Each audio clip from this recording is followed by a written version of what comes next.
Oh yeah, so it's Bird tries to kill our roommate.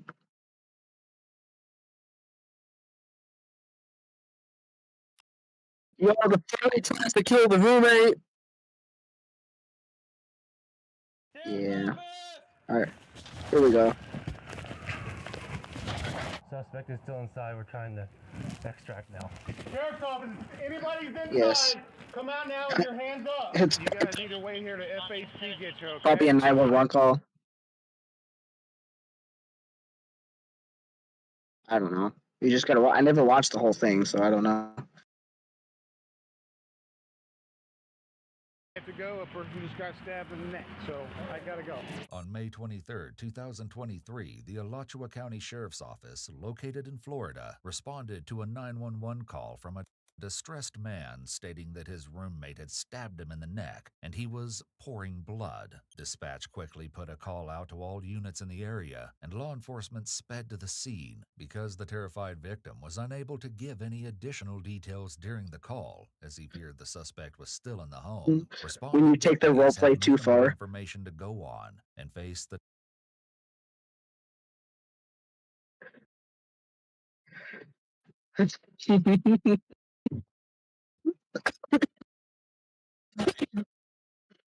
Nah, dude. The furry strike back.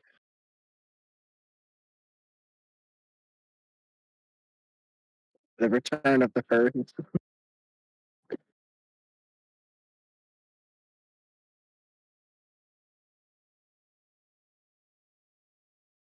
dangerous incident head on. Little do they know they're about to encounter a situation like nothing they've ever witnessed before. Well, yeah, it's a fucking attempted murder. What do you expect? Suspect from history is an Omar Gutierrez. Hey, leave it there. Like 31 years.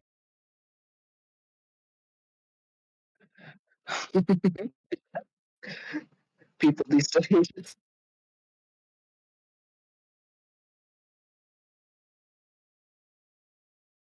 Oh damn, even that's too old. Any age is too old. To make matters worse, responding deputies are having some difficulty making their way to the scene. Oh, get out of the way. No! Out of the road. Get your car out of the road. Hey, I gotta go. What up, Zach? Myself and another unit. What the actual? I don't. And a crash occurred right in front of me, right as FHP pulled up. I told FHP, I'm out. I gotta go. Yeah, all right. Let me let you go. I'll see you there. Okay, there's miles away. Want to navigate there? No. All right. What This motherfucker using. What the fuck is he doing? got it. There aren't any other places in the area. Okay, so this is definitely like California. Yeah. It was either California, Florida, or Ohio. So one of those Now the three first states. deputy has arrived at the residence. All appears to be peaceful from outside the home, and backup is just moments away. But with so much unknown and at least one victim severely bleeding, every second counts. The deputy can't afford to wait. Hey, the front door's locked. It's a furry, dude. Sheriff's office!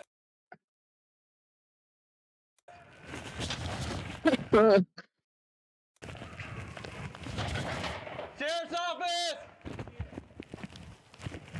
Sheriff's office! I'm here. Where are you at? Over here in the office bedroom. All right, where's the suspect? I think it's either in the kitchen or bedroom. All right. All right, forced in. Voice contact with the victim. I Suspect. feel like the knife is still in his neck.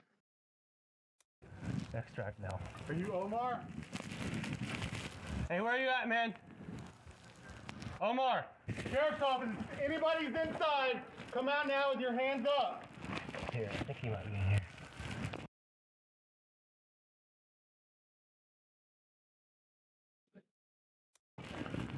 Sheriff's office! Hey! So we're in copper. Okay. Is anybody else back there with you? No. Come here. Walk to me. So we not droning? This way. I'm like, so we not droning?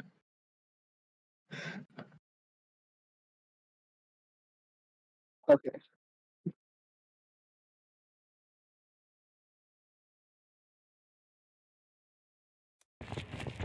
Well, you never fucking enter a room without droning.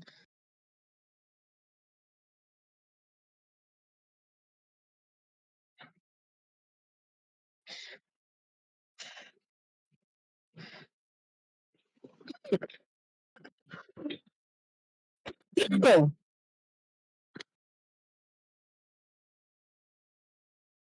What are you getting? That's important. Front door.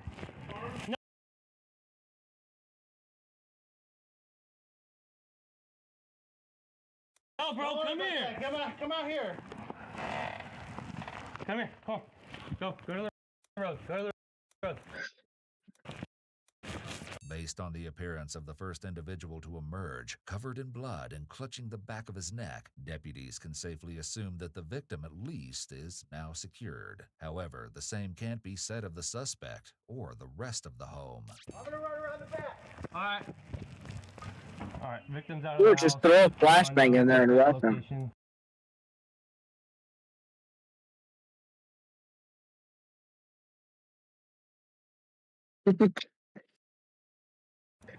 We have someone with a shield out of free. I know. Sheriff's office, It's swing or be swung. Come on, guys.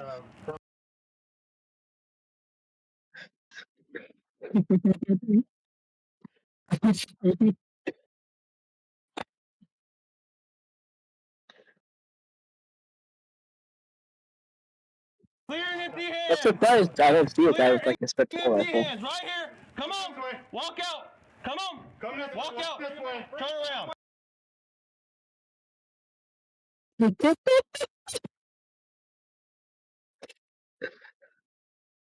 Unashamed. Oh my god. Way out. Back up. He's coming out. Back up. Keep coming. Down him outside.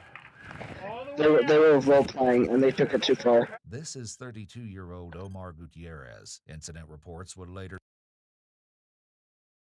Yeah, I know. They gotta get their facts straight, man.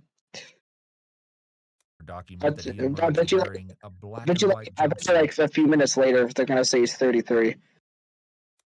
Incident reports would later document that he emerged wearing a black and white jumpsuit with a hood and tail that was supposed to look like a cow or cat costume.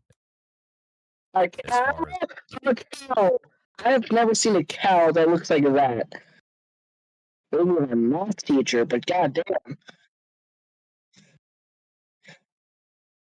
odd encounters while on the job go, this one would certainly Looks like a rank high on snow the leopard list. costume.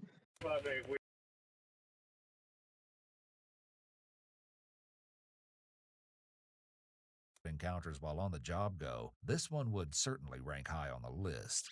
It's Florida, so it's to be expected. We don't know if that's suspect or not. We're in contact with someone. Carlton.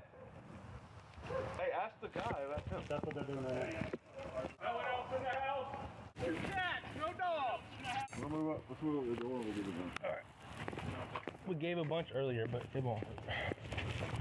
Rock County Sheriff's Office. Anybody inside? Make yourself known. Deputies move in, quickly and carefully to clear the house. As they canvass the space, room by room, they find mostly what one may expect from the unkempt bachelor pad of a few single, middle-aged men. With one exception, a lot of blood. The majority of it is found in the area surrounding a computer desk in one of the bedrooms, as well as on the bathroom floor, presumably where the victim obtained the bloodied. Were they like 1v1ing and the guy got pissed and just fucking went into the other room and just stabbed his ass?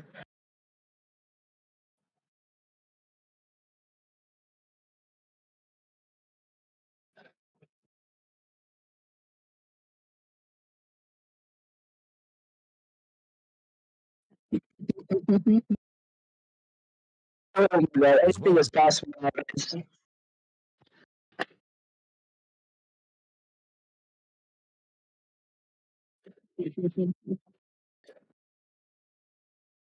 Oh shit.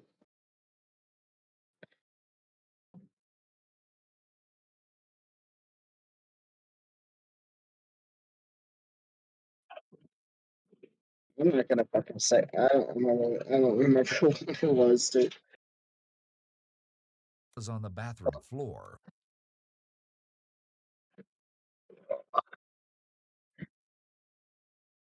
As well as Yo, enhance in ADP. on the bathroom floor. Presumably, Was he? Was this motherfucker live streaming the whole time? where the victim obtained the bloodied rag he was seen holding against his neck to stem the flow of blood. Ultimately, no additional individuals are located inside the home, and the crime scene is locked down to preserve evidence. All right, primary and secondary on the residence is secure. I don't think we need the channel for now. We're going to hold the house. A full sweep by the forensics team would later result in the following This is items heavy, being so you better added to hold the on to it cache of tightly. condemning evidence: blood swabs, a Kamikoto knife from the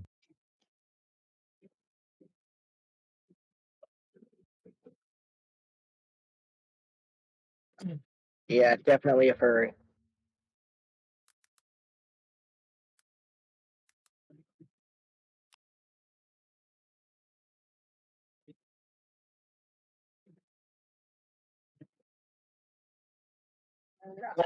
I know, I was like, what? I was expecting some like expensive ass fucking like fucking compound knife. Motherfucker was cutting tomatoes and he got pissed off.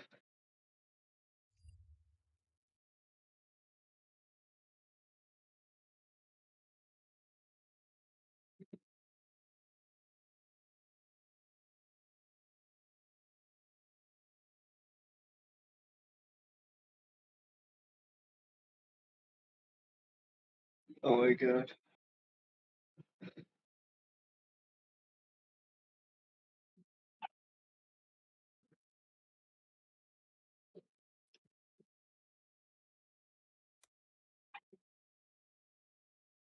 bedroom, a Vestaware knife from the kitchen, touched DNA from both knives, a swab of an unknown substance from the Vestaware knife, and a latent lift card with a digital image. For now, the more pressing questions are, what should be done with the suspect, and will he talk? Probably willing to talk. The suspect? Yeah, he's pretty calm and he's in the back of more.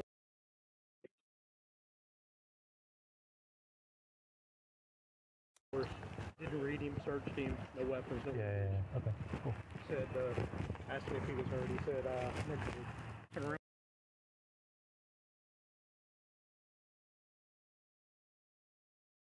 Yep.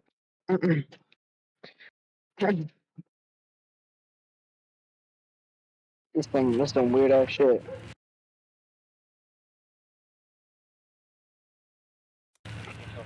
It's pretty feet up. Nothing else on your bird? No, we'll put him in a car. Come on. Nothing else on your Gross KD is still back in real life.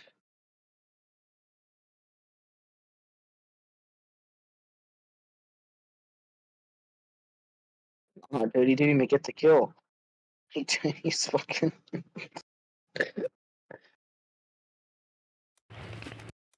Yeah, he's a nerd. See right here?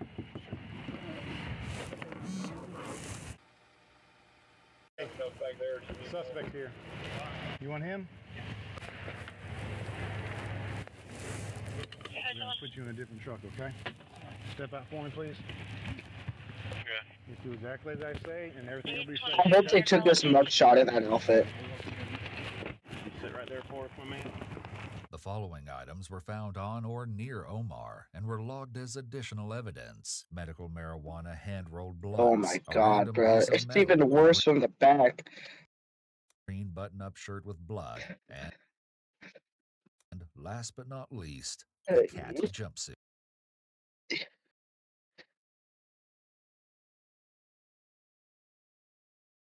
Yeah. Yeah, I think that. I'm pretty sure that was the knife.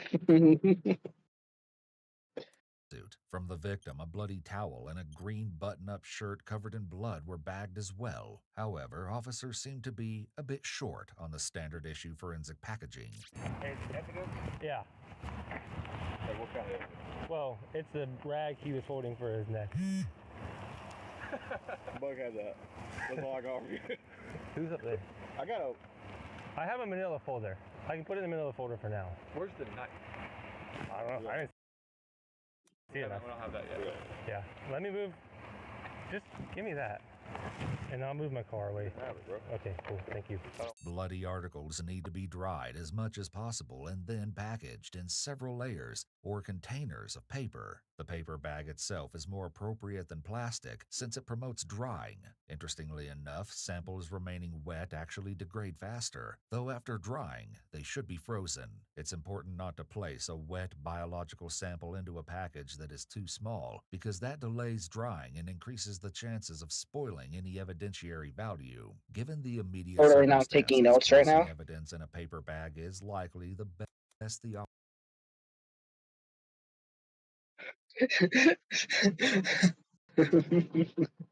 I'm just taking notes. do That's until all. more advanced evidence collection technicians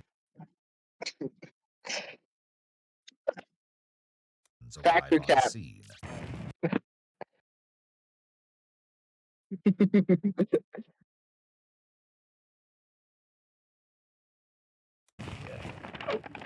Well, I guess he was right.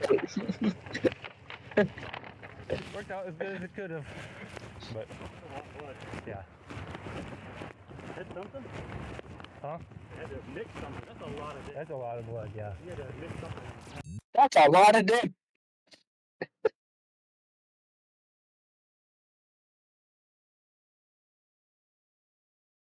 He probably lost about, I don't know, 90%.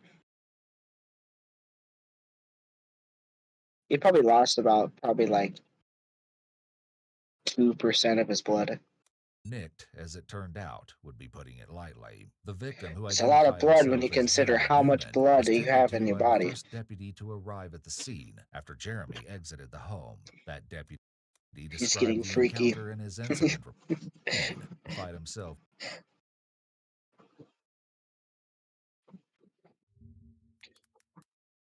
Jeremy Newman. How do you spell his name so wrong so badly?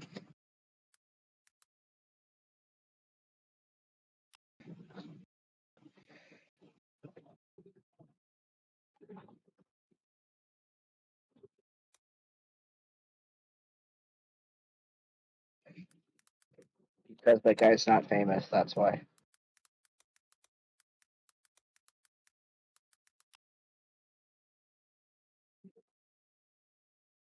It brings up a dog. It brought up a As picture Jeremy of a Newman dog. was tended to by That's the first great. deputy to arrive at the scene after Jeremy exited the home. What are you wearing, Jeremy's from State Farm? That deputy described the encounter in his incident report. Because he's Jeremy probably was bleeding fucking heavily. gay. His shirt saturated What in do you mean, blood don't along say with his that? hands, arms, body, and his long hair. According to Jeremy, he'd been working at his home desk when he noticed Omar walk up behind him. We don't Not support thinking gays on anything this of it, panel. he continued working. However, moments later, he felt a sharp pain in his neck, and reaching back, he felt the knife that had been plunged into him, slicing his hand on the blade as he removed it. When he'd asked Omar why he'd attacked him, Omar allegedly replied it was instinctual, taking the It was instinctual. Bro, that what? Bro, what? Okay, I need to know. Wait, can we rewind that back 15 seconds? Let me just comprehend what the fuck he just said. noticed Omar walk up behind him. Not thinking anything of it, he'd continued working. However, moments later, he felt a sharp pain in his neck, and reaching back, he felt the knife that had been plunged into So him. bro was just slicing minding hand on his the own blade as he business, and he sees his roommate is like, "Oh, it's just you," and then gets fucking stabbed in the neck, and bro says it was instinctual. moved it. When he'd asked Omar why he'd attacked him, Omar allegedly replied it was instinctual, taking the knife back and walking out of the room.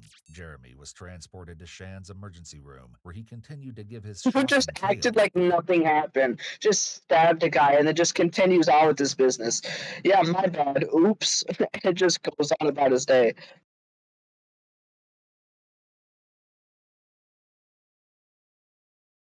Bro is the dumbest person I've ever fucking seen. I hope he gets the death sentence.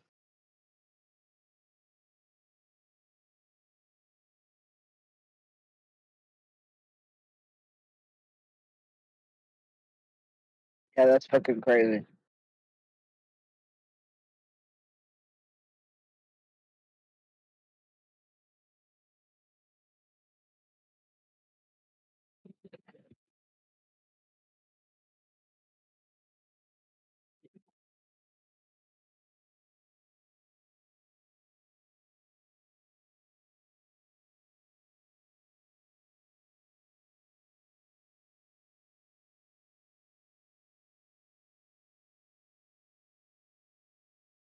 What the fuckery is this?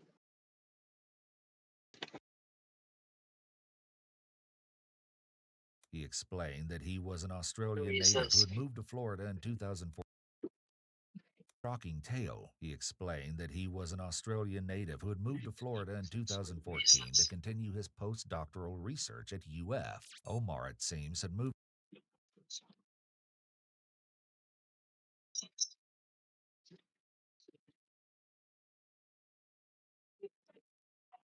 in with him and a third roommate about 9 months prior. Though the pair had been friends for years, things had gone smoothly up until a few weeks before, when Omar accused Jeremy of bothering his cat, which Jeremy vehemently denied. However, it's alleged that Omar's behavior became progressively more odd. He allegedly told Jeremy at one point, "I'm not above killing you." Thankfully, medical evaluations determined Jeremy's wounds to be non-fatal, though additional details are not known. Do you want me to interview him or no? No, don't interview him at all. Do we have his information? You can try to get his information if you want, or if not, he said he doesn't remember his name.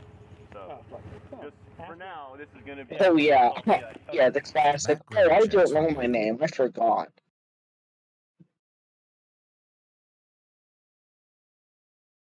He's mentally incapable in general. Motherfucker just stabbed his roommate casually and then just goes back about his business like nothing happened.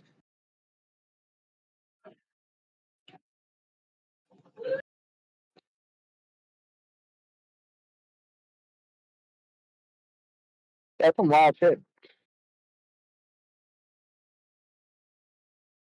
that Omar had no criminal Nah, history they're and definitely no known fucking history retardism. of violence. However, Jeremy did tell law enforcement that he felt Omar suffered from paranoid schizophrenia, though it's important to note that these claims are unsubstantiated. What we do know is that Omar was charged with 1 count of attempted murder and booked at Alachua County Jail on a $1 million bond. Court records, however, show that on July 27, 2023, So anybody even watching Omar this? was found to be incompetent to stand trial following a psychological evaluation.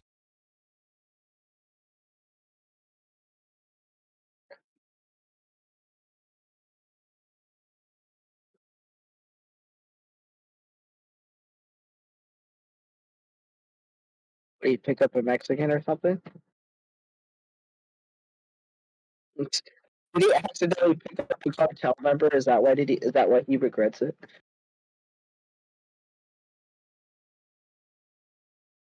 Tase me, daddy, please.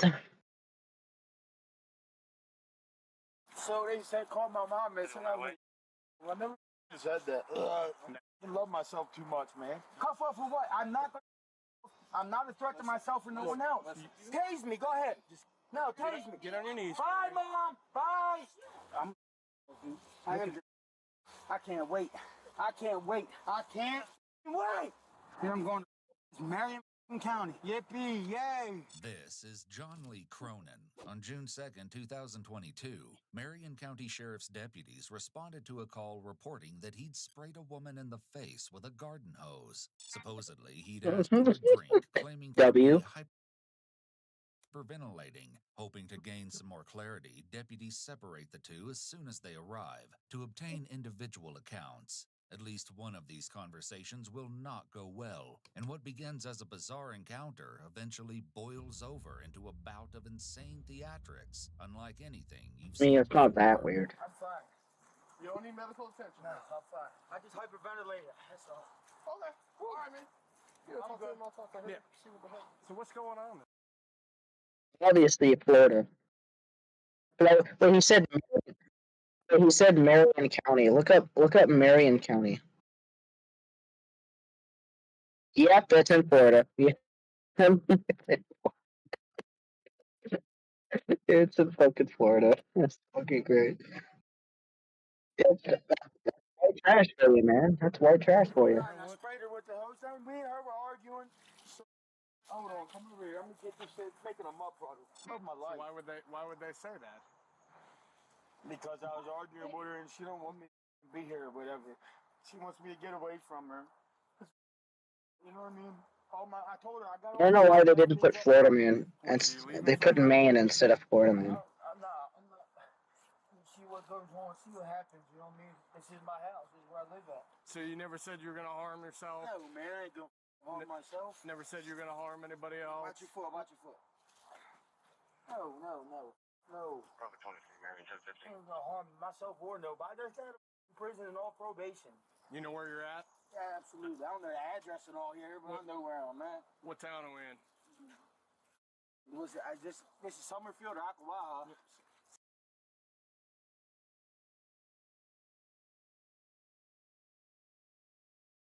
Summerfield, yep. What year is it? 2000. What are you in?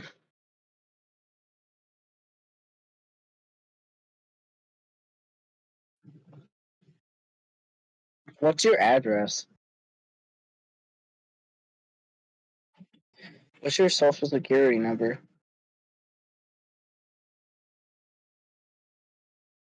What's the last three numbers on the back of your card?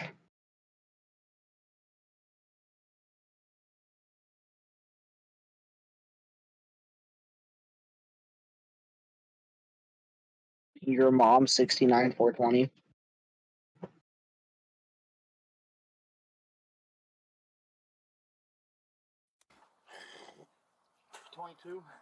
Who's our president?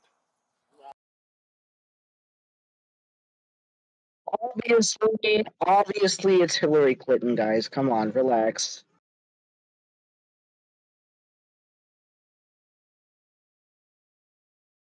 No, dude, it's Daffy Duck. Get it right. Nah, bruh, it's Porky the Pig.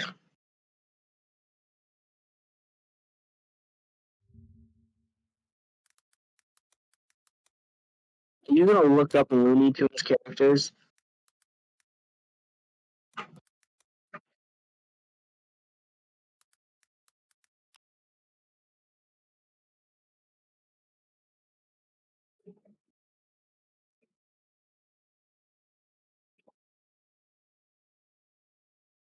Bruh.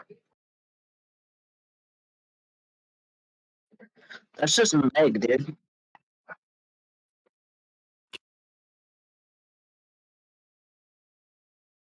No. That picture you have pulled up right now is Meg. Name, man. I ain't been paying attention to it. Guy, no, short. I don't know your name. His responses to this standard mental assessment stack up to a far from stellar score, to say the least. Yeah, I'm probably gonna go live back with my mom. I'm done with this. I can't live life like that. So who is she to you? Who's that, right? The Yeah, one I sprayed with the hose? Yeah. My girlfriend?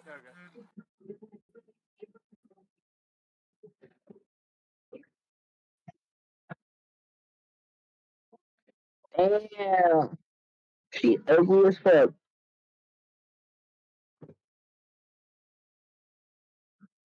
Damn, bro. Fucking head is bigger than her fucking. Bigger than that motherfucker's tree over there.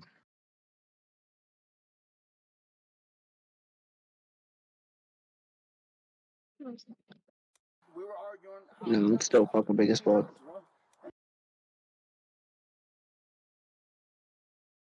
Yeah, my girlfriend. W, and nothing but W's here.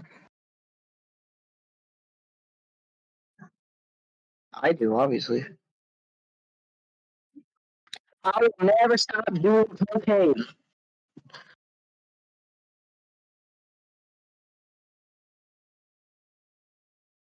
Haven't you seen my 10 fucking. like 10 sheds full of it, dude? I ain't gonna fucking stop, bro. Drugs, bro. And she almost Nah, bro. 10 kilograms a day. drugs, bro. Yeah, my girlfriend. Okay. We were arguing. I will never stop drugs, bro. And she almost. So we fucking arguing about. I told her, you're killing me and these babies.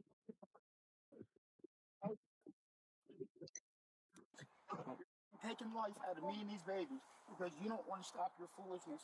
Just hang that out here for me real quick, John, if you don't mind. Just until I talk to him and... They don't add up, man. You know what I mean? Like, Do those cameras work? Bruh. Yeah. As far as I know, somebody else. Do they get audio? I don't know. I don't know if they really see your audio or nothing. John invites the deputy to come out front so he can discuss something, both timely and important, with his mother. I'm trying to get it figured out. Hey, Mom, can I have a cigarette, please? No. That's my mom going. I didn't know she was up front here. My bad. He won't. Right there in the van. Okay, hey, John, come back over here for me real quick, man. We're gonna hang out back here. I didn't realize everybody was... That's fine. I just want.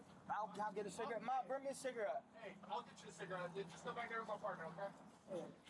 I'm not. Well, here's the real simple. It's gonna get real ugly. I'm not getting Baker acted, dude. Okay. I didn't do nothing. I'm not gonna myself, and I don't want to harm myself or nobody else. We're trying to figure all that out, John. John's mention of the Baker Act is in reference to a Florida statute that allows for the involuntary commitment of a person for mental health care and observation if they display signs of a mental illness, present a danger of harm to themselves or others, or display a disregard for their own health. Prior to commitment, the subject has to be medically capable of undergoing a 72-hour hold. The criteria for the hold is that the subject presents a substantial likelihood of imminent or near future threat of harm to What is self a or others. Baker These Act? statements don't qualify under Acted. the standard. Instead, there must have been very recent statements or actions to support a finding of the substantial likelihood. Mental illness alone doesn't satisfy the criteria, since there must be an element of likely harm accompanying the perceived mental illness or disability. Intoxication, whether voluntary or involuntary, developmental disabilities, and certain other conditions that manifest due to either substance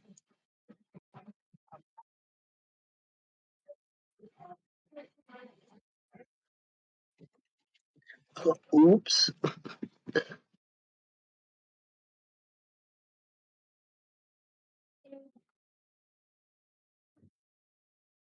abuse or certain antisocial behaviors also do not Oh, satisfy the shit. criteria as of at least 2005.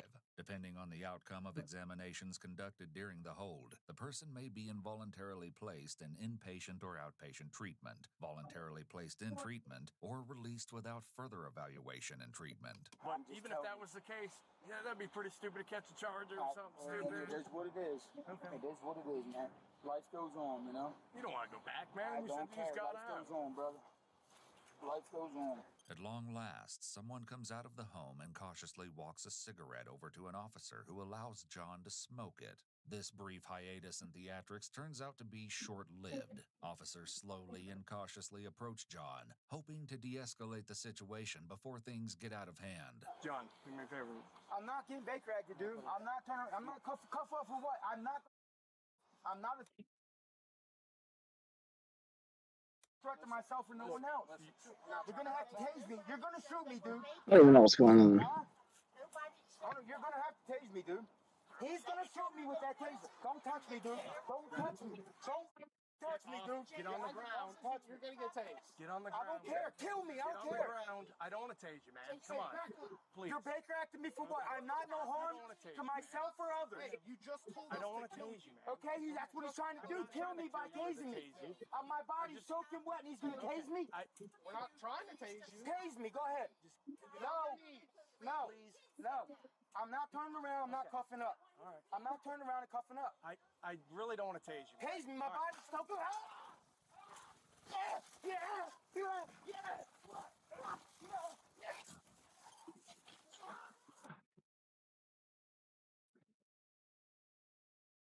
Yeah, that's the smartest decision he's made so far.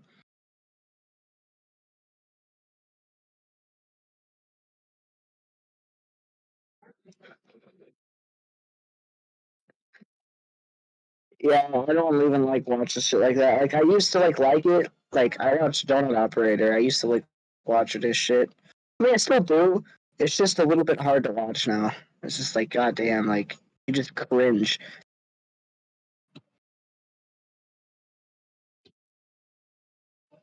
Next tonight to President Biden and Ukraine's President Zelensky, both Nobody here give in a New fuck York, about both on the what world Biden stage, does. and both pleading for continued help for Ukraine, warning of the consequences if countries tire of their help for that country. President Biden addressing the UN General Assembly, calling for global unity on climate change, artificial intelligence, but most especially to stand united Climate against change. what Russia is We doing got like a in bunch of Ukraine. fucking bullshit going on, and your biggest priority is Allow climate Ukraine to be change. carved up is the independence of any nation Yeah. secure. The sun's getting hotter. God, guys, we're gonna die. Those very world leaders. Our chief White House correspondent, Mary Bruce, traveling with the president. She's here in New York tonight. With President Zelensky watching on, President Biden rallying America's allies at the United Nations, urging them not to abandon Ukraine. Russia believes that the world will grow weary. Oh, this motherfucker right here is gonna start World War III.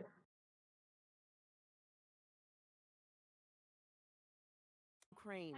Russia believes that the world will grow weary and allow it to brutalize Ukraine without consequence. If you allow Ukraine to be carved up, is the independence of any nation secure? I'd respectfully suggest the answer is no. What do you even say? If you allow it and allow it to brutalize Ukraine without consequence. If you allow Ukraine to be carved up, is the independence of any nation secure? I'd respectfully suggest The end of what? no. Biden arguing it's in the allies' interest and America's to stand together against Russia. We know our future is bound Man, to this yours. motherfucker gay as hell. Again. We know is bound to yours. Let me repeat that again. We know our future is bound to yours. And no nation can meet the challenges of today alone. Echoing Biden, Zelensky warning the threat of Russia stretches far beyond Ukraine.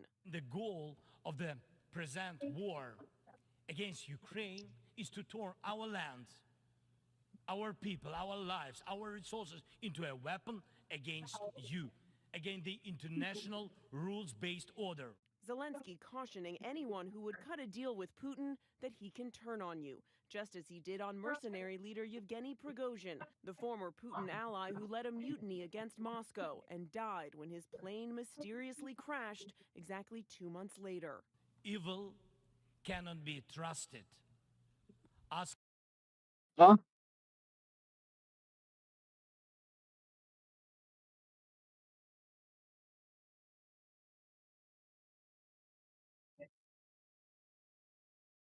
Yeah, very Call of Duty game. Prigozhin if one bets on Oh. It was Trust me, dude. Call of Duty Modern Warfare 5 is about to come out next year.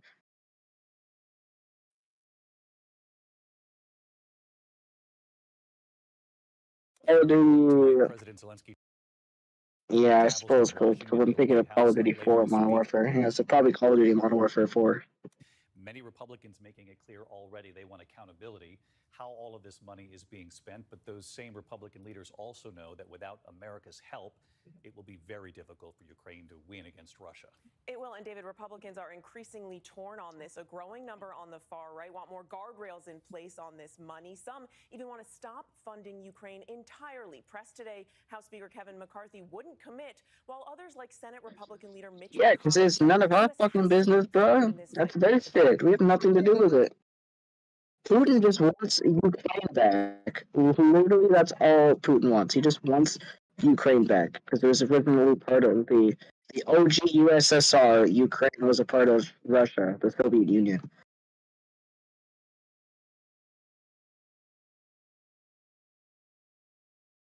No, Ukraine is not even part of NATO at all.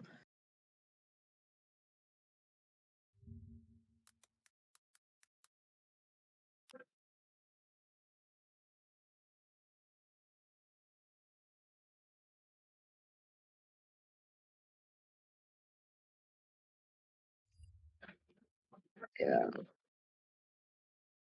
Yeah. Bottom line, David, Zelensky. Yeah, it all started with the fucking China bullshit.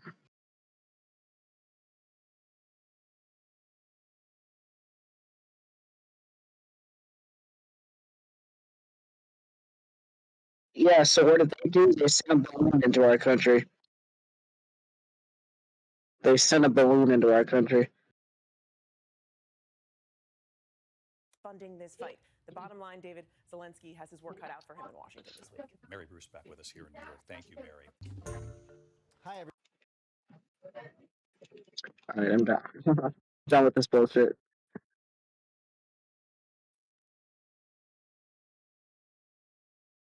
Biden.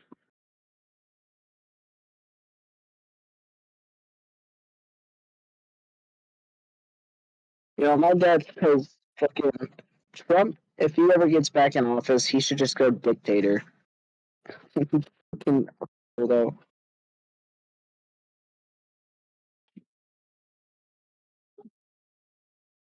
No, dude. No, we're gonna fucking create a what's it called? It's like a private army. What do they call those? Mercenaries or whatever. Same thing. Now, Josh, where you are right now, it's September 11 in America. In Australia, we've already gone to September 12. But I was reflecting yesterday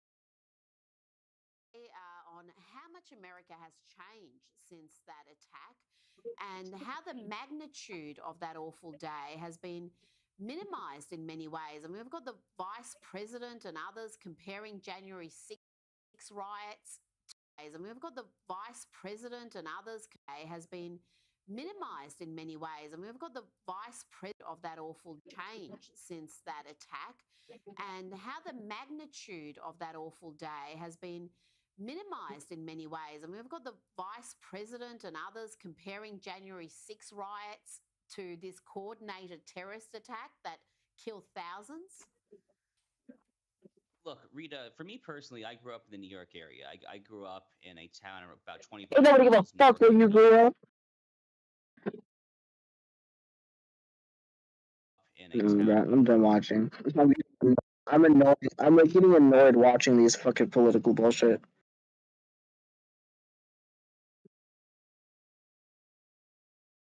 No, I'm done watching. I just enjoyed watching political shit. Like I never watch political shit.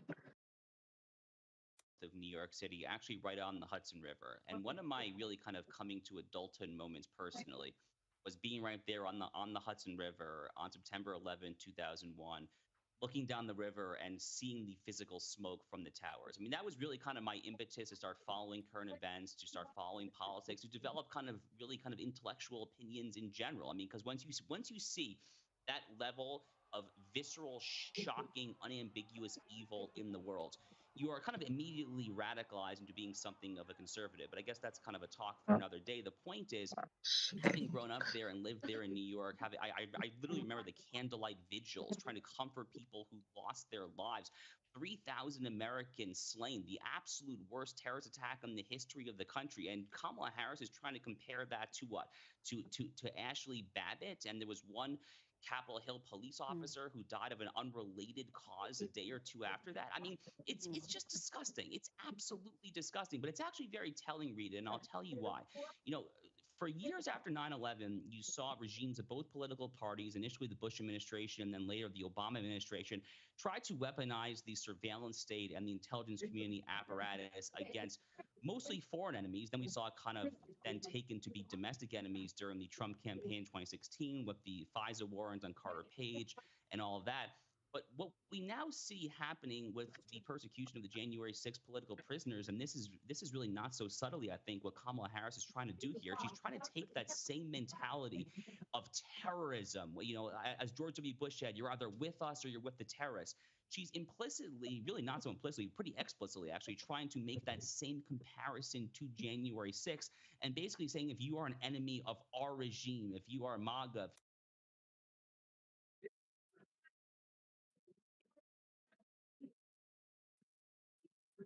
January 6th, and basically saying if you are an enemy of our regime, if you are MAGA, if you are Trump, if you are vaguely right of center, then you are an enemy and you should be subject to Whoa, man. sort of surveillance and who knows what else should be subject to the exact same sort of surveillance and who knows what else political or That's legal the crazy. exact same sort of right of center, then you are an enemy and you should be subject to the exact same sort of surveillance and who knows what else political or legal persecution as the United States engaged in for years and years after 9/11. It's a profoundly dangerous sentiment. I think back to Joe Biden's speech in Philadelphia around Labor Day, I think it was last September, just about a year ago or so, where he had this infamously polarizing speech. They don't care about unifying Americans, Rita. They're trying to make an enemy of all of us on the right. Oh, yes, I remember that speech with the red background. It was very sinister indeed.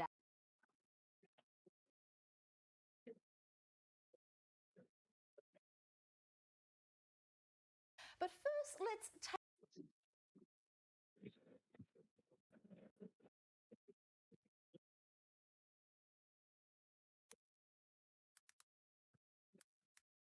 Yeah, unfortunately.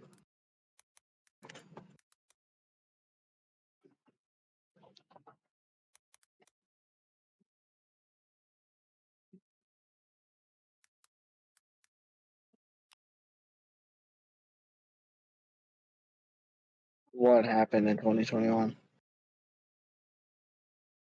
Now it is up to Congress to confront this egregious assault on our democracy. And after this, we're going to walk down, and I'll be there with you. We're going to walk down. We're going to walk down anyone you want, but I think right here, we're going to walk down to the Capitol, and we're going to cheer on our brave senators and congressmen and women. And we're probably not going to be cheering so much for some of them, because you'll never take back our country with weakness. You have to show strength, and you have to be strong.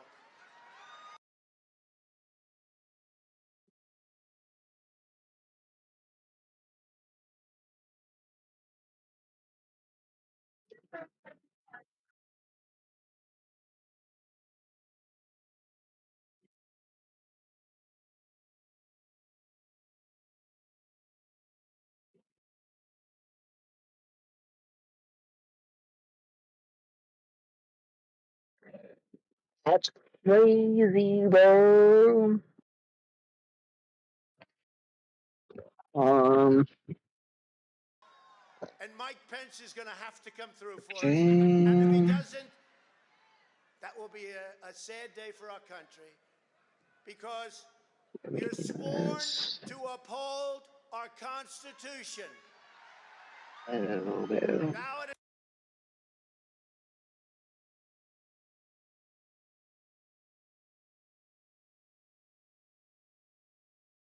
is up to Congress to confront this egregious assault on our democracy. And after this, Wow. we're going to walk down, and I'll be there with you. We're going to walk. Wow, wow, wow. The staff I need a who fucking remained at good the White webcam. House on the morning of January 7th. I need a good webcam.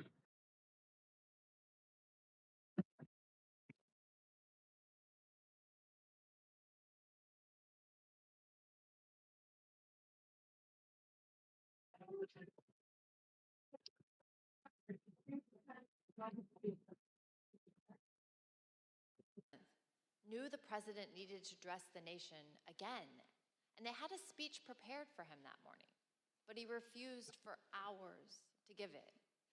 As you heard Cassidy Hutchinson testify previously, President Trump finally agreed to record an address to the nation later that evening, the evening of January. So I need to write down some fucking things I need. Other things I need. I gotta buy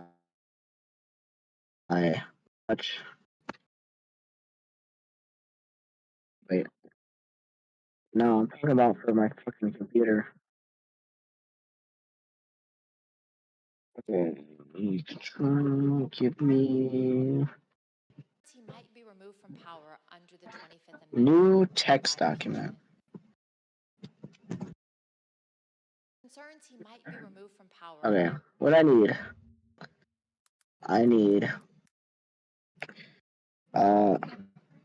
i9 Intel Core gaming PC. That's one thing I need.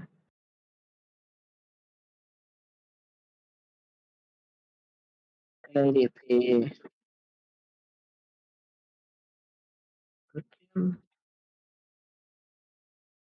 Mousepad. Hard drive. Specifically, probably like a 2 terabyte hard drive. Under the 25th Amendment or by impeachment. We know these threats I need are it. real. Sean Yes. Hannity said so himself in a text There's some message things that I day need. to Press Secretary Kayleigh McEnany. He wrote, "No more A stolen election microphone. talk. Yes, impeachment and 25th Amendment are real." Um, We obtained the never-before-seen raw footage of the president recording his address to the nation that day on January 7th, more than 24 hours after the last time he had addressed the nation from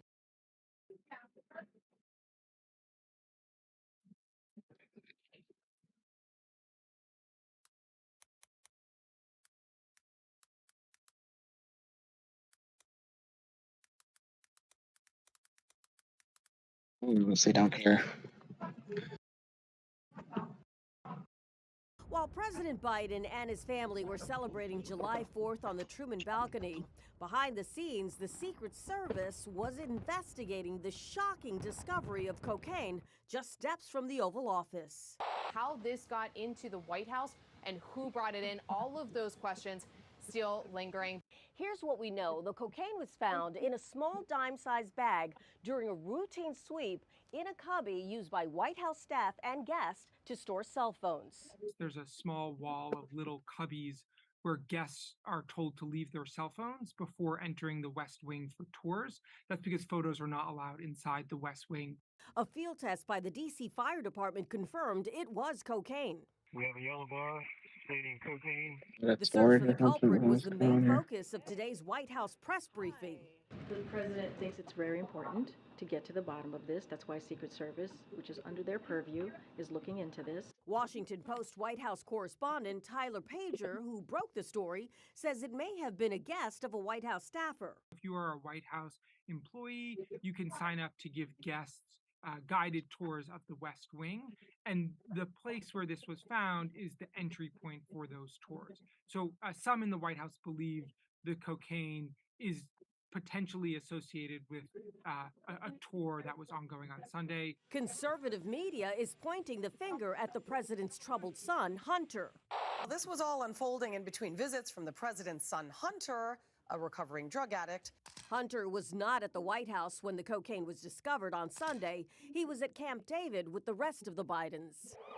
The weekend's celebrations were marred by an outbreak of violence across the nation. Mass shootings in 14 cities left 15 dead and 96 injured. The president and first lady denounced the horror in a statement. We pray for the day when our communities will be free from gun violence. The 4th of July is the most violent day of the year. Whoa, man. From gun violence. The 4th of July is the most That's violent day of the year, crazy, says bro. Northeastern That's University. crazy. The 4th of July is the most violent day of the year, says Northeastern I'm fucking University hungry, bro. criminologist James Allen Fox. Large crowds with opportunities for getting into arguments with friends or strangers, Thank you then for that her. celebration can turn deadly. Drivers,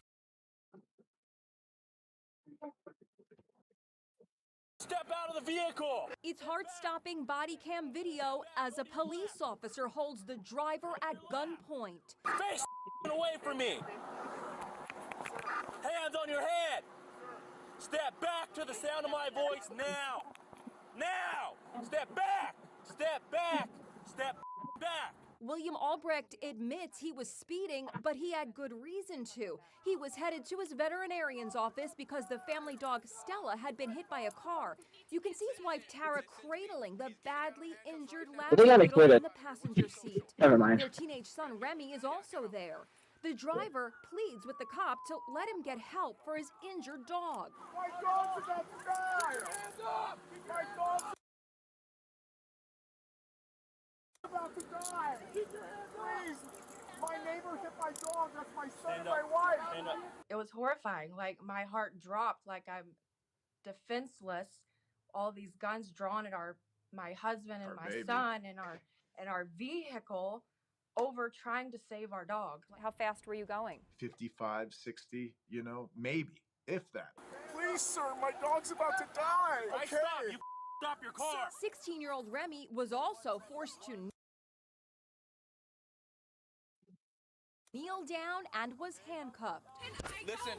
Run my driver's license. I have no words. I need to get to that vet. The incident happened in Bernalillo, New Mexico, just outside Albuquerque. And I did everything he wanted. Sir, my dog's about to die. Sir, my dog's Right. crying almost, pleading with this guy. And at one time, he even told me to shut the F up. It took just 4 minutes to figure out the family's emergency was real. Everyone was released without so much as a speeding ticket, but they left shaken by what happened. I can't believe you pulled your gun on my kids, sir. It's policy. They continued to the vet, but Stella the Labradoodle didn't make it. If we weren't in that incident, she would have made it. The body cam captured the police officer's parting remark to the Albrechts. Next time, stop. The family says they're going to sue. We reached out to the police department but didn't hear back.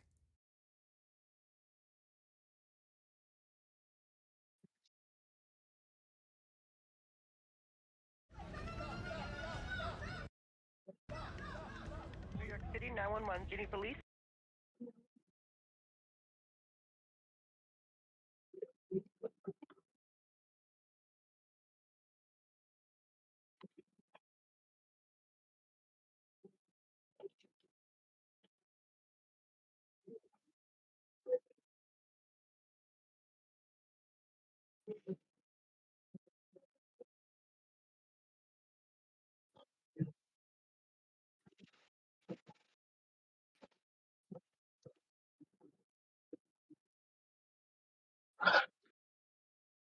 Yeah, I know some random stuff we can watch on some particular website.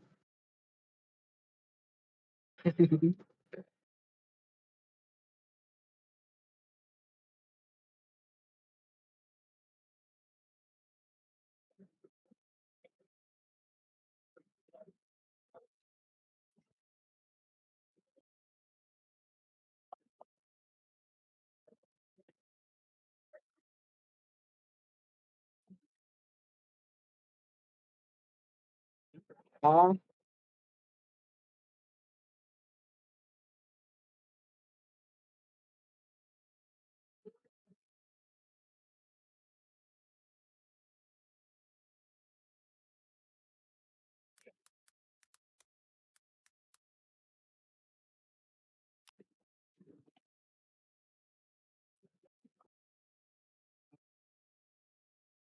Is the public allowed, or is it just military personnel, or how does it work? Beyond this point, it's only military access, but here, yeah. Over here is public? Okay, cool. As far as I can, without entering any restricted area or anything like that. You know what I mean? Hey, sir. Hey, how's it going? Hey. How are you? I'm doing pretty good. How about yourself? Doing good. Just taking pictures, working on a story. Okay, you're actually not allowed to take pictures. I never got the answer. I'd rather not say. Okay. I'd rather not say, you know. Okay. Nothing. I'm actually good. I'm just working on a story, video recording from the super. Oh, that's not nice. That's not nice. That's not walk nice. out, That's not and you're nice. gonna leave base, or I'm gonna put you in hand. Is the public allowed, or is it? How you? Hey, my name is. I'm here with Sergeant Nolan of the 29th MP. She's going to explain how she performs an arrest when someone outranks her. I'm not the one being disrespectful, but when it comes to either arrest, detainees, or anything like that, you're going to ask once very nicely, you're going to ask twice with a little bit more authoritative, and then the third time you will do what's deemed necessary, whether...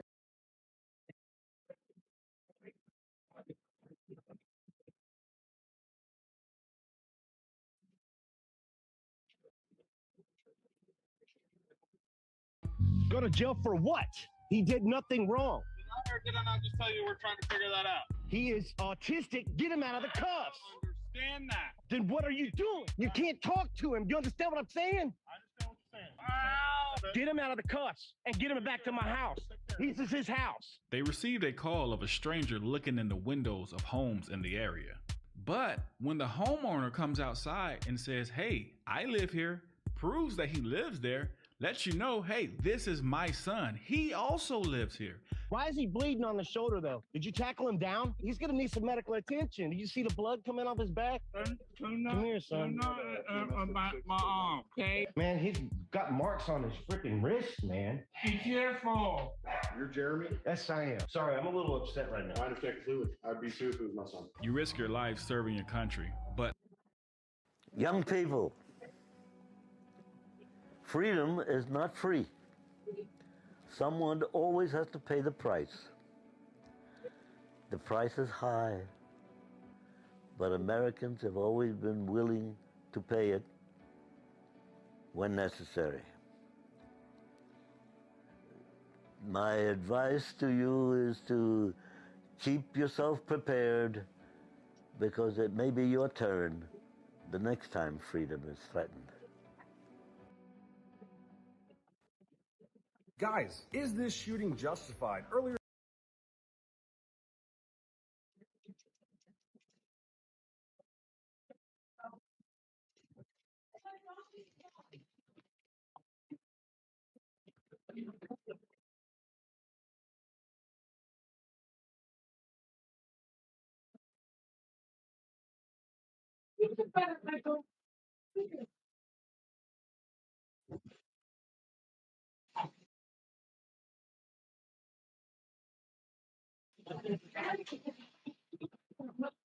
Number 1, CIA agent killed by the cops.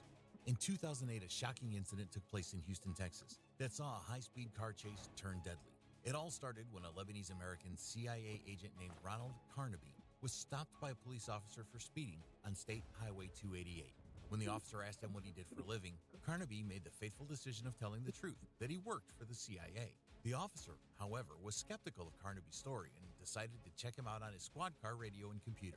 Unfortunately for Carnaby, the officer couldn't confirm his claims and asked him to step out of his vehicle with an imminent arrest on the horizon. Police later claimed that Carnaby failed to follow Texas law and tell the officers he had a concealed weapons permit. Instead of complying with the officer's request, Carnaby decided to make a run for it and sped off, leading the cops on a dangerous high-speed chase. Dashcam footage shows the chase lasted for 50 minutes and reached speeds of up to 120 miles per hour. Eventually, Carnaby's vehicle ran out of fuel, and he was forced to come to a stop. Officers approached the vehicle with batons and ordered him to get out. They even broke the passenger side window with the baton. Finally, Carnaby opened his car door and emerged from the vehicle. But as he was getting out of the driver's side, he dropped his phone. When he went to pick it up, an officer came around to the front of the vehicle with his gun drawn and shot him in the back. Carnaby died with his face flat on the pavement as he bled out for 12 minutes before he was rushed to the hospital. After the incident, the police force seemed divided in what they should say to the public about what happened. Internal Affairs conducted an investigation and claimed that the shooting was justified and that the officers involved acted according to what they thought the situation demanded from them. The Police Officers Union also said that the officers were put in a situation where they had to make some split-second judgment calls.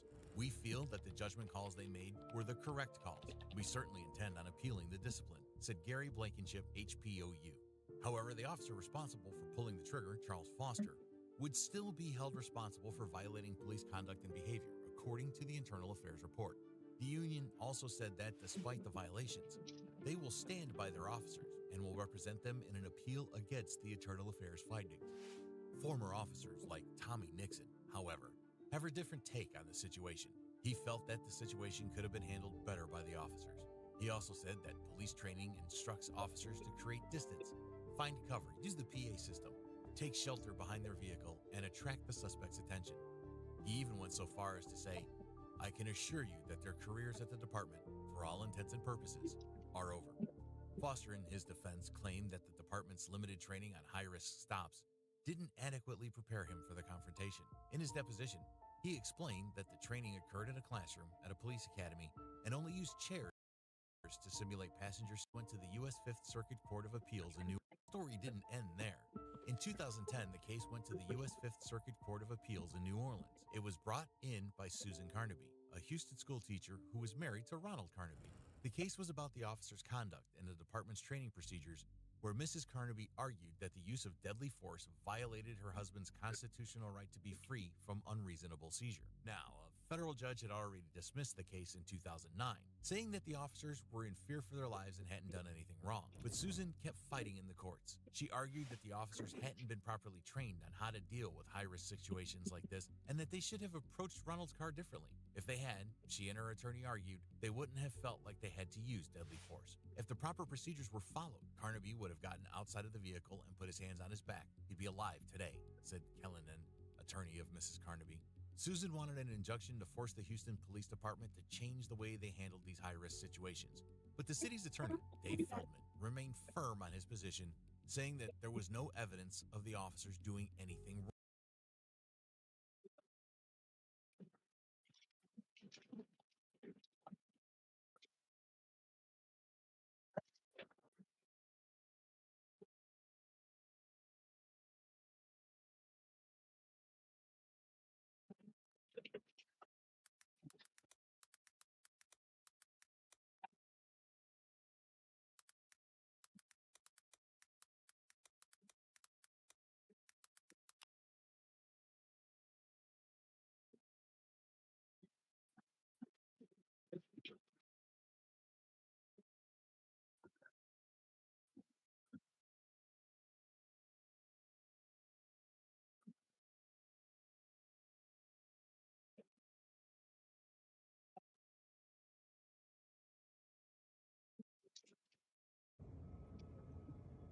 She got a gun, yo.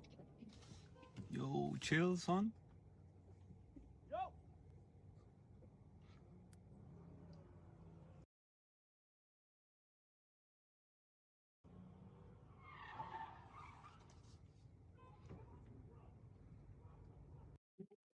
Hello, how are you? I don't have any money.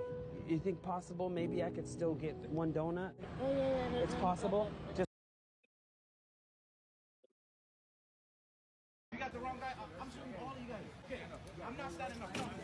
Listen, I'm not under arrest. I don't have a warrant. Oh shit! Listen. No. Go ahead. Matter of fact, look at my ID. He got the wrong guy, I'm telling you. Wrong ID, motherfucker. You guys are racial profile thinking I'm somebody. I take both of you, bro. Take them cuffs off. Well, they want to get tough. You are stupid. I don't know how you became a y'all cop. got the wrong dude. Matter of fact, anybody can become a cop nowadays. My ID's in my back pocket. Watch how funny this is. Go ahead, look at it. No, don't hate me. Look at it. Oh, what does that say? What does that say? Wrong guy. Wrong guy. Oh my. Another satisfying racial moment. No, get the f off me, dude. You got the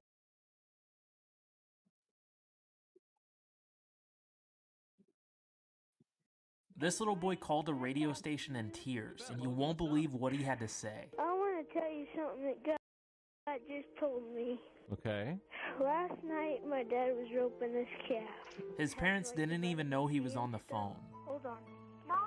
So cute, I guess his mom's talking to him. I'm talking right now. I'll be up in a sec. Sorry about that. But anyway, she broke her back.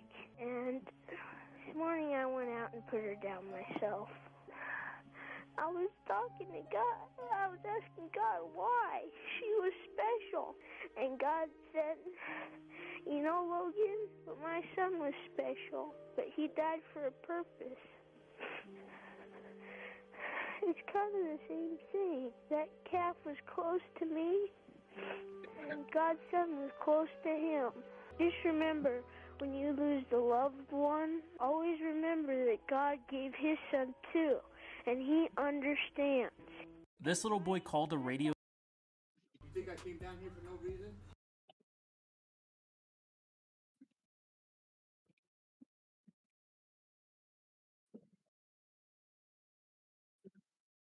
The image is startling. A little barefoot girl, her hands raised as if she's surrendering to police. Oh, she holding her hands my up. God.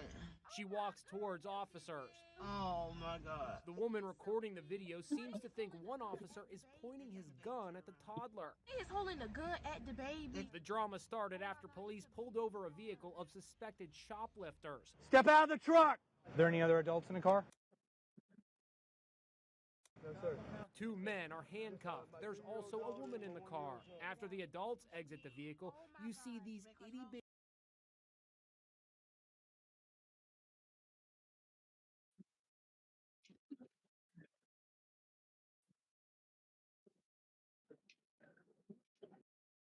feet dangling beneath the car door.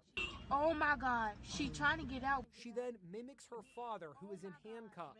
Police say the video shows the gun wasn't pointed at the child, but the vehicle. The Tallahassee Police Department released this new body cam video to show the situation was handled with care and compassion. Come on, sweetie, you're okay.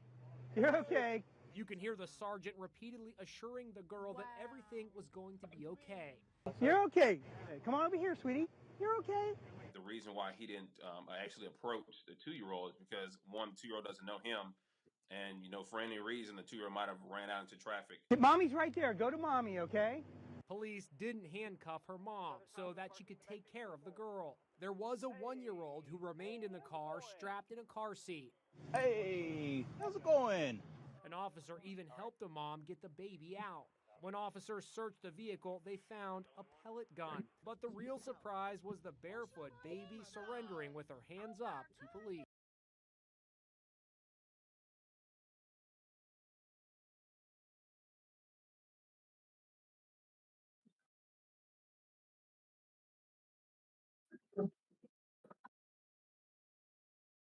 That house over there. Huh? I started walking home, and there's two guys in the car. Looking back, They said hi, and then I started walking faster. it seems surreal. They said, get in the back seat, we have some candy. Strangers in a white four-door sedan following Graydon's every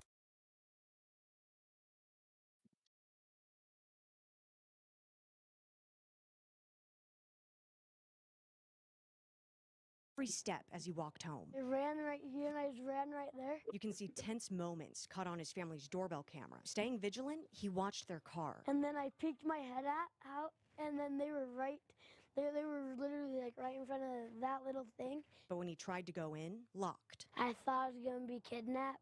You can hear it in his voice. Panic. I picked up rocks, and I was holding them like this, and I was gonna throw them, but if they got any closer, I was gonna throw them. Graydon finally found safety inside of his neighbor's home. The door was open, so I just ran in, and I closed the door, and I locked it. But the creeps didn't leave, waiting for minutes in a neighbor's driveway. It was very real. In the aftermath, his entire family is on edge. We've been here for 14 years, and to have it happen on your front doorstep literally it's an eye-opener. Emotionally, they're all a little traumatized by what happened. He was scared to death. But all they can do now is hope this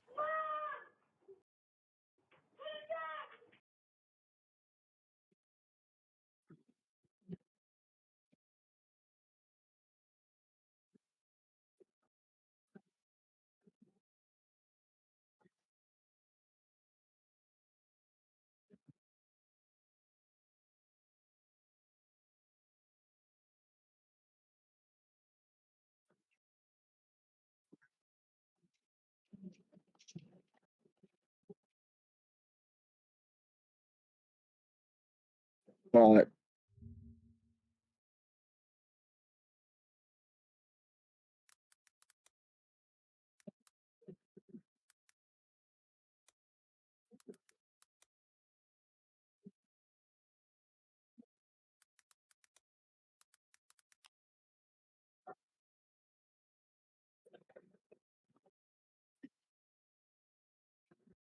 yeah. Mhm.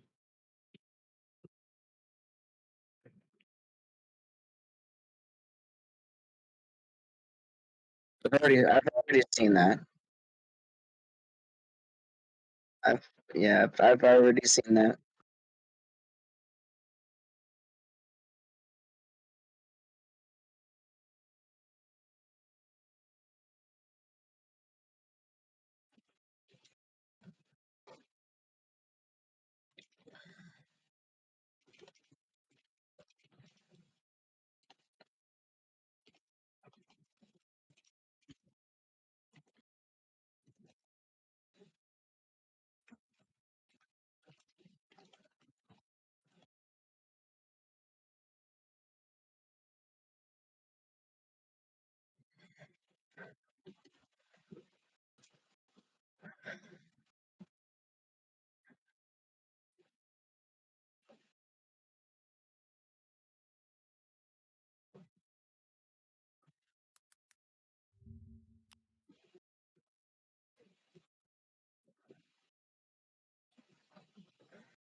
Dad?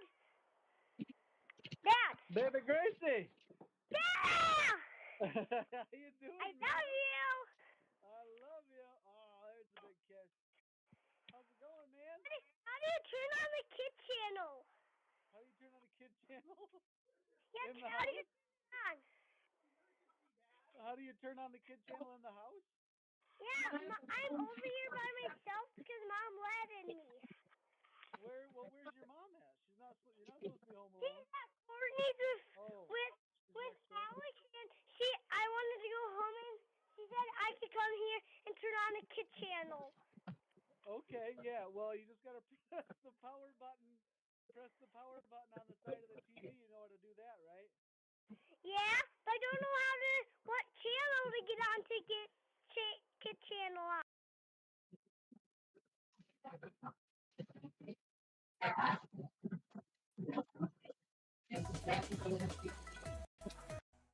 Oops. Hang on. Elves are after me. Up there. With that ringtone and this award-winning beard, That was back in July. Won the styled mustache, natural beard. there's no blending in over this lunch hour for old Santa Claus, who sometimes tries to go undercover as Eric Schmidt-Matson of Jacksboro. What do you want for Christmas? But kids always know. I want a cotton candy machine. You do? And Santa never minds the attention. 98% of it's fun, you know. But those other times can be hard. Sorry. Like when, a few weeks ago, Santa was called to the hospital bedside of a terminally ill 5-year-old East Tennessee boy. How do you even begin? You have to start off with that jolly voice, you know, that kind of stuff, you know. Since, you know, what's this I hear you're going to be missing Christmas this year? Yeah, they tell me I'm dying. Really? Well, you're not going to miss Christmas. Y'all's already had your present already made. We knew you wanted this for a long period, a long time. Santa gave the boy a toy and these words. When you get up those pearly gates, you just tell him you're Santa's #1 elf. He's like, I am? You sure are. They'll let you in for, I'm sure they'll let you right in. He goes, they will? I says, I know it. So he just came up and he gave me a big hug.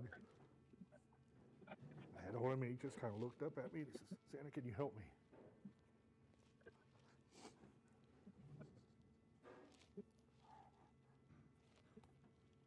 And that's when he passed.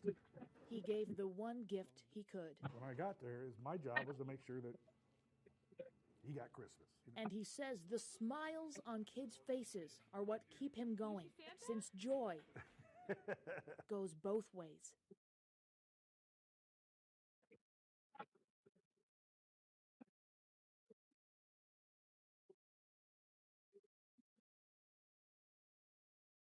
Well, when you're on lunch break,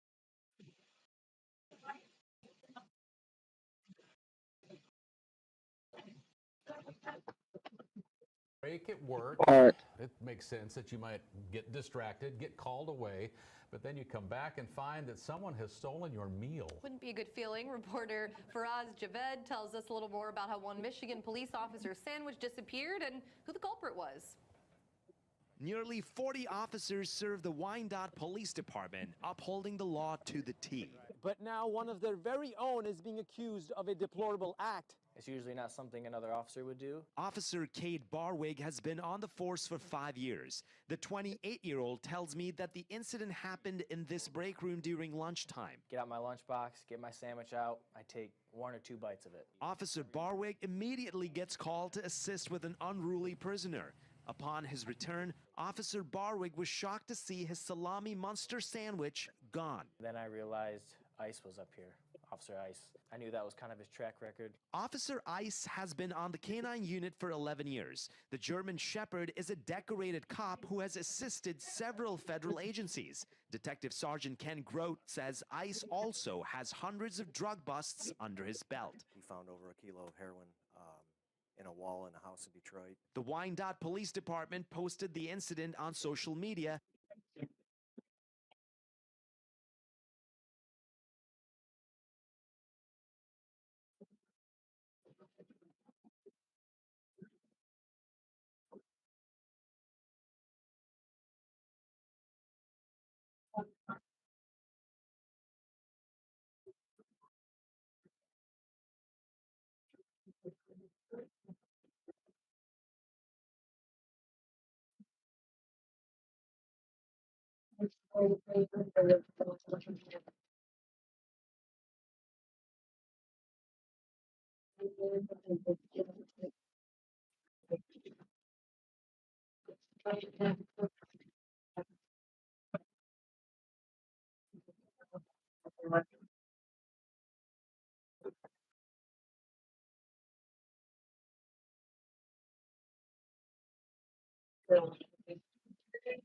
Yes.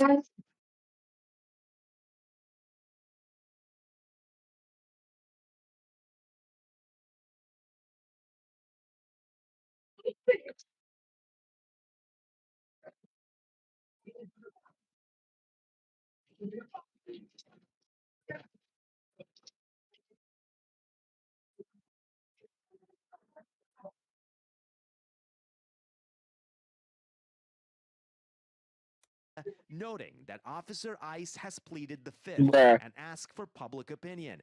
The post since has gone viral, with thousands of likes and over 8,000 shares. Lieutenant Neil Hunter tells me folks believe Officer Ice is being framed. Everybody says the face says it all. He's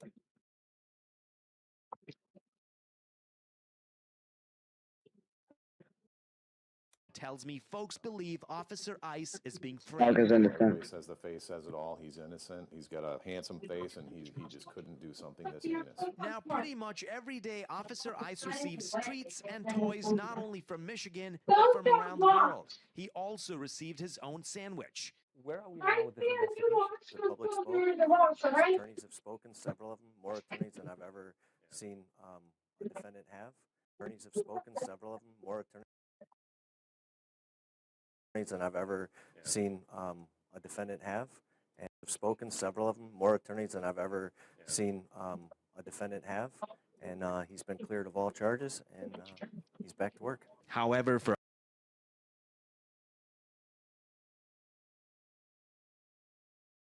Officer Barwig, justice may never be served. It's different being the victim and just knowing you might not ever get that piece of item back or even food back. Will you ever get over this and forgive Ice? Yeah, I forgive him. He's done a lot of good for the city, and you know, maybe he deserves a sandwich. Maybe not my sandwich, but maybe a sandwich.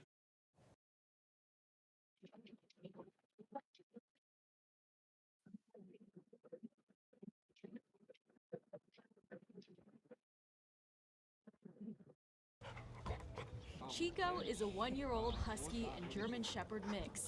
I got a thing for dogs that just look like wolves. You know, he looks like a wolf, I think. But Chico is anything but wolf-like. We're gonna have him at my dad's store, you know, to be a guard dog, but you know, he's just too, doesn't take stuff seriously. He loves to play fetch. Well, usually he just drops it and, you know, lets it roll around, and I grab it and I throw it again. But one morning, it was his owner Edward who'd have to fetch him. They posted that picture at 3:30 a.m. While Edward was asleep, Chico ran out the gate. Started chewing it. And you've never taken him to the police station before? No. And that's exactly where he went. Chico blowing up social media that morning with photos of his furry self greeting employees at the Odessa Police Department, a mile away from Edward's home. That's kind of cool. You know, he knows where to go. But the post circulated to where it even caught the attention of Edward's nephew. He asked me, is that Chico? And I'm all like, well, yeah. And I came outside and checked, and he was here already. And that's exactly right. After Chico said his hellos to the department, it may have been his curfew calling because he ran out OPD's doors and headed back home. He does got the look of a German Shepherd and stuff like that, and you know, a lot of people were posting he probably wanted to join the squad or something like that. Were you trying out for the canine unit? He said yes. So, it was only fair we took him back to the scene of the crime, where he could pay another visit to his friends. You're the dog, the famous dog, huh? They showed up to OPD and applied for the canine position. They say a dog is a man's best friend. For Chico, Edward is his. A dog who made the distance, who will always find his way back home.